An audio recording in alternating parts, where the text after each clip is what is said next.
Syria says one of its military air bases has been attacked. Russia has once again warned the United States not to take military North Korea's action. nuclear and missile capability has posed the toughest foreign policy.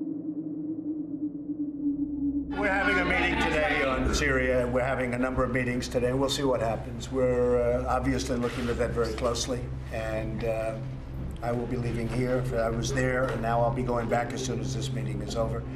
But we're looking very, very seriously, very closely at that whole situation, and we'll see what happens, folks. We'll see what happens. It's too bad that the world puts us in a position like that, but you know, as I said this morning, we've done a great job with ISIS. We have just absolutely decimated ISIS, but now we have to make some further decisions, so they'll be made fairly soon. Thank you all very much. Thank you.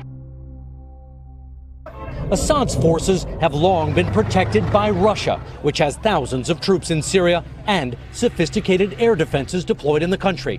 Russia now vowing to shoot down any incoming U.S. missile. The White House says it will soon reach a decision about how to respond to a chemical attack in Syria they say was instigated by the government of Bashar al-Assad. It will apparently reach that decision, even though so far we do not have proof that Assad was behind it. Of course, we'll keep you posted.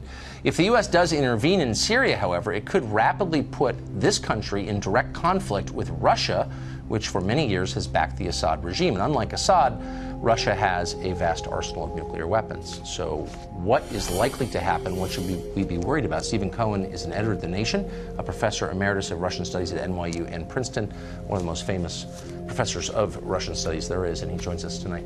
Professor, thanks for coming on. How worrisome, you've followed the relationship between the U.S. and Russia for decades, how worrisome is this moment?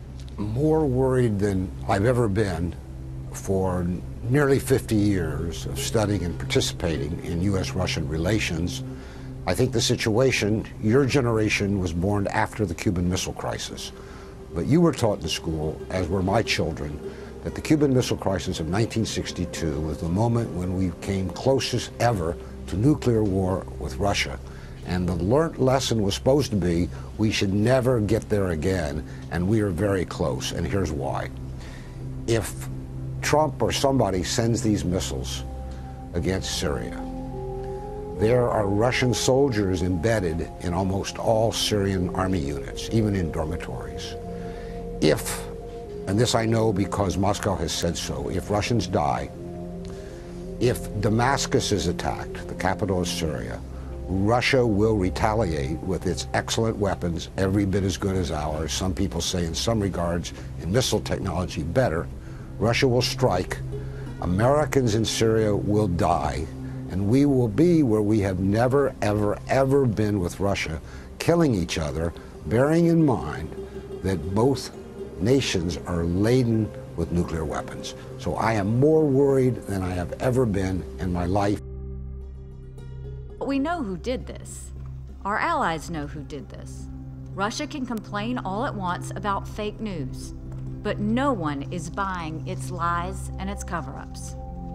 Russia was supposed to guarantee that Assad wouldn't use chemical weapons, and Russia did the opposite. The world must not passively accept the use of chemical weapons after almost a century of their prohibition.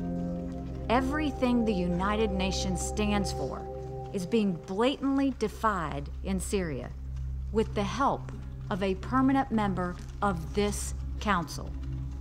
All nations and all people will be harmed if we allow Assad to normalize the use of chemical weapons.